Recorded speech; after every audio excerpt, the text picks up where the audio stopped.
Welcome, everyone. Today we're doing a focused deep dive specifically designed to help you get a clearer picture of ESG research. You know, what it is and why it's suddenly so important. Exactly. And instead of talking in abstracts, we're looking at it through the lens of a specific company, Webintelligency. They're really deep in this field. Right. We've pulled together their blog posts, service details, their principles, website info, basically trying to get under the skin of what ESG research actually means in practice, using them as a sort of case study. And our goal really is to boil this down for you, give you a shortcut to understanding this area, which, let's face it, is becoming absolutely essential for business. Okay, so let's start unpacking. We hear ESG all the time. Environmental, social, governance. Looking at Webintelligency's materials, it seems the environmental part is about, well, resources, emissions, climate plans. And social covers things like labor practices, how companies interact with communities, diversity, that sort of thing. And then governance, that's the corporate ethics, board structure, compliance side of things. Exactly. And the big point Webintelligency seems to be making, and it's echoed everywhere really, is that this stuff isn't optional anymore. It's not just optics. No, it's fundamental, isn't it? For like long-term survival, they connect. All poor labor practices might lead to regulatory trouble and hit your brand reputation. Absolutely. And Webintelligency points out how this whole landscape is changing. They talk about more collaboration across ecosystems. I think they mentioned a projection, like 60% of big companies having dedicated ESG teams soon. Yeah, by 2025 or something. And the role of tech, too. ESG software, AI for analysis. Right. Plus, you just can't ignore the pressure from investors and, frankly, consumers. People want transparency. They prefer sustainable options. Almost half, I think the figure was. It makes sense. So this creates a real need for solid ESG research, which brings us to the definition. How does Webintelligency describe what ESG research actually is? They frame it as the systematic, in-depth analysis of a company's sustainability efforts, their ethical behavior, governance structures, basically digging deep into how they operate in these areas. Okay, so it's not just surface level. Not at all. They stress it's vital for, well, lots of people. Asset managers making investment choices, obviously, but also companies themselves needing to benchmark how they're doing against others. And this research forms the basis for those ESG ratings and reports we see everywhere now, and thematic analysis, screening tools. Precisely. It fuels that whole ecosystem.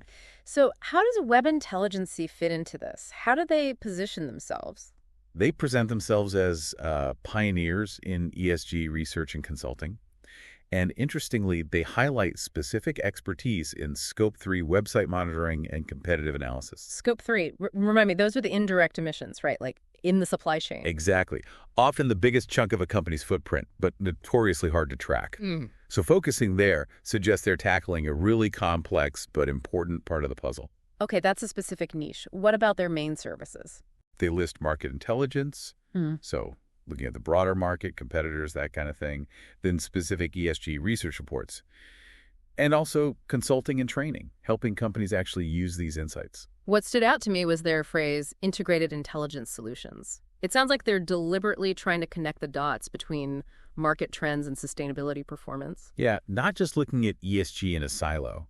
And they also talk about customizable research services, tailoring things to specific industries. Makes sense. Different sectors have different challenges, and technology seems key to how they do it. Definitely. They explicitly mention using advanced data analytics, AI, machine learning, the whole toolkit. The idea is to pull actionable insights out of huge amounts of data. So AI spotting hidden risks or best practices, maybe? Could be. Things human analysts might miss just wading through reports. It points to a more sophisticated level of analysis. They also talk about holistic assessments. Meaning looking beyond just the easy numbers. I think so. And needing continuous adaptation because the rules and market expectations are always changing. Right. Okay, let's dig into what makes them, or what they claim makes them, different. What are their key advantages? Well, one thing they really hammer home is ethical and legal data sourcing. Ah, okay. Important these days. Very. They mention strict compliance with rules like CCPA, GDPR, and only using legally published content. So the foundation of the insights is, ethically sound. That provides a level of trust, definitely. What else? They emphasize their team-experienced analysts turning raw data into something useful, actionable intelligence. They suggest this is especially valuable for companies growing fast or expanding internationally. Where understanding the local context is crucial. Exactly. And that leads into another point, bridging information gaps. they aim to give a broader view than maybe some traditional ESG reports. Oh, so? By bringing in that market intelligence, we mentioned competitor moves, consumer trends. They use the term 360-degree view.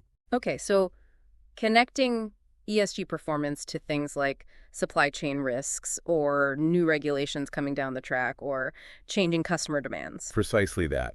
A much more interconnected picture. And they operate in multiple languages. Yeah, English, Hebrew, and Arabic are mentioned. That's a clear edge, right?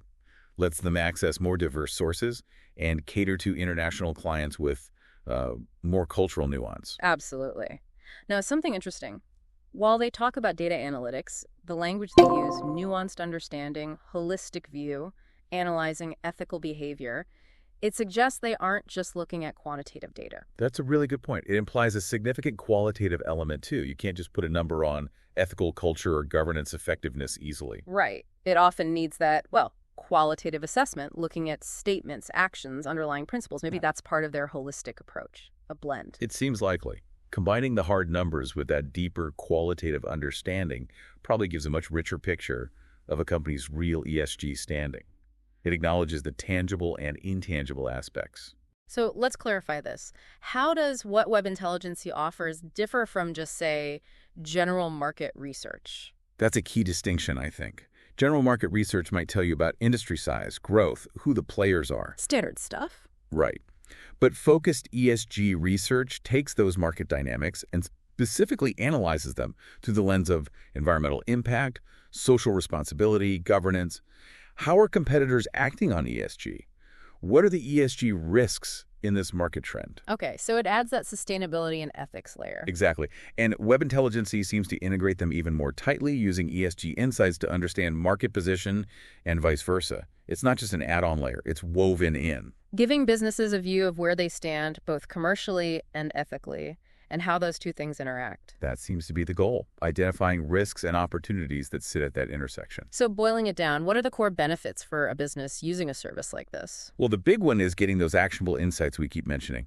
It's about embedding ESG into actual decisions, not just reporting on it. Moving beyond compliance. Yes. Staying ahead of market shifts, anticipating regulations, improving your actual ESG performance, which hopefully leads to more sustainable growth. And that, in turn, probably helps attract investors who care about this stuff, navigate the complex rules, and manage risks better. Absolutely. All of that.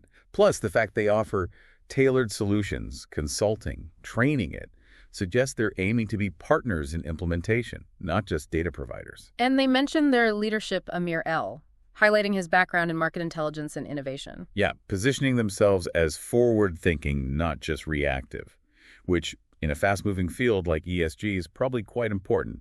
It signals commitment. Okay, so wrapping up this deep dive, looking at ESG research through Webintelligency's approach. What's the main takeaway for you? For me, it really underscores that ESG research is now, well, a strategic imperative.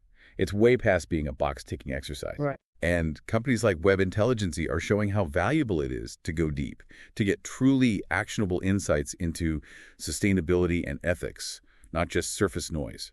That's where the competitive edge lies now. And their specific approach, the ethical data, the expert analysis blending quantitative and qualitative, that integrated market view, the multilingual capability that seems to be their recipe for providing that depth. That's certainly how they present it, offering a more complete roadmap for businesses trying to navigate this complex landscape responsibly. So the final thought for you listening is maybe to consider how this kind of focused, ethical, comprehensive ESG intelligence could apply to your own situation. It's not just about compliance anymore, is it? Not at all. It's about building a more resilient, responsible, and ultimately a more successful organization for the future.